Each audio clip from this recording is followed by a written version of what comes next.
So Prasad గారు, so Haryana విషయంలో బీజేపీకి మీరు నిజంగా ఇప్పుడు ట్రబుల్ షూట్ చేసుకోవాల్సిన అత్యవసర పరిస్థితులు అయితే ఉన్నాయా?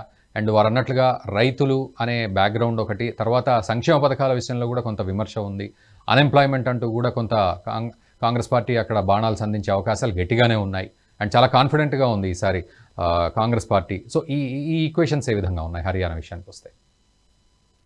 కాంగ్రెస్కి వాళ్ళకి కావాల్సింది ఏంటంటే main 1-to-1 fight with the BJP. BJP ఒక గ్యాంబుల్ చేసింది ఈసారి. అంటే మనోహర్ లాల్ ఖట్టర్ గారిని లోక్సభ ఎలక్షన్ కంటెస్ట్ చేయడానికి సైని గారిని సీఎం చేశారు. సో యాక్చువల్లీ ఖట్టర్ గారికి అగేన్స్ట్ గా ఏం లేదు. యాక్చువల్ చెప్పాలంటే ఆయనకి కరప్షన్ ఇటువంటి ఎలిగేషన్స్ ఏం లేవు ఆయన మీద.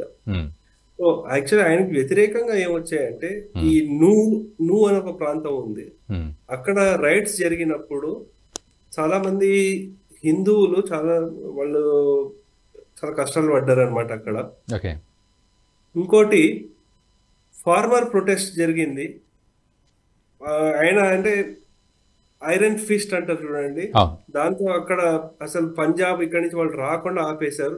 అందు గురించి ఆయనకు వ్యతిరేకత. ఈ అగ్నివీర్ పథకం మీద లేనిపోని అన్ని సృష్టించి ఫేక్ నెరేటివ్స్ ఏర్పాటు చేశారనమాట. దాంతో ఇంకొక ప్రాబ్లం వచ్చింది. సో వీటిని అన్నింటినీ హ్యాండిల్ చేయడానికి ఇవన్నీ నెగటివ్స్ అనమాట బీజేపీకి. సో కానీ ఇక్కడ చూసుకోవాల్సింది పాజిటివ్ ఏంటంటే ట్రెడిషనల్లీ కాంగ్రెస్ కి జాట్ ఓటర్ సపోర్ట్ ఉన్నారు హూడా గారు.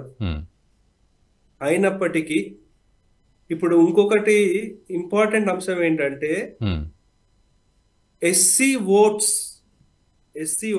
Mark this point, SC votes 20% ఉన్నారు హర్యానాలో.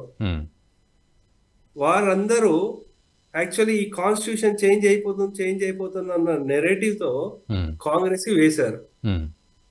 జాట్ ఓటర్స్ ఎవరైతే ఉన్నారో వాళ్ళు కాంగ్రెస్ వెనకాల నిలిచారు. అందు గురించి మన ఎలక్షన్ జరిగినప్పుడు లోక్సభలో 5 వాళ్ళు గెలిచారు, 5 బీజేపీ గెలిచింది. అంటే ఏంటి, బీజేపీ ఇంకా స్ట్రాంగ్ గానే ఉంది అక్కడ. అంటే ఇప్పుడు మళ్ళీ ఆ పరిస్థితులు సో కాంగ్రెస్ కు వేసే పరిస్థితి చెప్తా ఒక్క నిమిషం.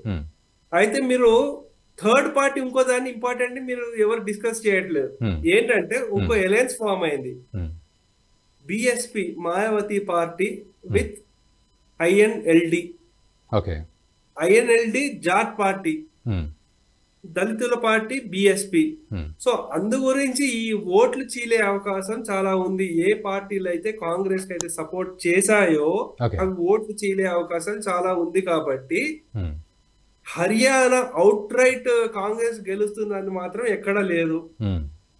ఇంకోటి వీళ్ళు ఇంకొక చిన్న అనౌన్స్మెంట్ కూడా చేశారు, అగ్నివీర్లో ఎవరైతే వెళ్తారో వాళ్ళకు ఉద్యోగాల్లో 10% రిజర్వేషన్ ఇస్తానని చెప్పారనమాట. సో అందు గురించి ఎవరైతే ఈ గవర్నమెంట్ కి వ్యతిరేకంగా ఏవైతే ఉన్నాయో అవన్నీ అంశాలని హ్యాండిల్ చేసుకుంటూ వచ్చారు. సో అంచేత నాన్ జాట్ ఓట్స్ కన్సాలిడేట్ చేసి జాట్ ఓట్స్ ఈ ఐఎన్ఎల్టీ ఇటు పక్కన స్ప్లిట్ అయ్యేటట్టు చూసి, అలాగే ఎస్సీ ఓట్స్ అవన్నీ ఈ అలయన్స్ లో వెళ్ళేటట్టు చూసుకుంటే హర్యానాలో బీజేపీకి గెలిచే అవకాశాలు బాగానే ఉంటుంది. సో అది ఇంకోటి ఏంటంటే కాంగ్రెస్ లో కూడా డిసిడెన్స్ మొదలైందనమాట. ఎందుకంటే కిరణ్ చౌదరి ఎవరైతే ఉన్నారో సీనియర్ లీడర్, బన్సీలాల్ గారి కుమార్తె అనుకుంటా, కుమార్తె కోడలు, ఆవిడ చాలా మంది సీనియర్ లీడర్. కానీ ఎక్కువ హూడా ఫ్యామిలీకి ఇస్తున్న ఇంపార్టెన్స్ అవన్నీ చూసి వారు కూడా వచ్చి బీజేపీలో జాయిన్ అయ్యారు. సో అందుకు ఇంకోటి అక్కడ రూరల్ అర్బన్ డివైడ్ కూడా బాగా ఉంది. సో రూరల్ ఓట్స్ అన్ని ఎక్కువ ఏంటంటే బీజేపీకి వేస్తాయి. రూరల్ లో అగ్రికల్చర్ సంబంధించిన కాబట్టి అవి అటుపక్కన వెళ్లే ఉంది. కానీ క్యాల్కులేషన్స్ చూసుకుంటే బ్రాహ్మిన్స్, బనియాస్ వీళ్ళందరూ కూడా బీజేపీకే వేస్తారు ఓట్లు. అలాగే వీరి కొంచెం జాబ్ క్రియేషన్ ఇటువంటివి ఏవైతున్నప్పటికీ కూడా అపోజిషన్ ఓట్లు అయితే స్ప్లిట్ అయ్యి వీళ్ళు గెలిచే అవకాశాలు ఉన్నాయి. They are in the fight, serious fight. And బీజేపీని మన పార్టీకి చూసుకుంటే they will leave no stone unturned. అందు గురించి చాలా గట్టి ఫైట్ ఉంటుంది. రిజల్ట్స్ వచ్చే రోజు మనం చూసుకోవచ్చు.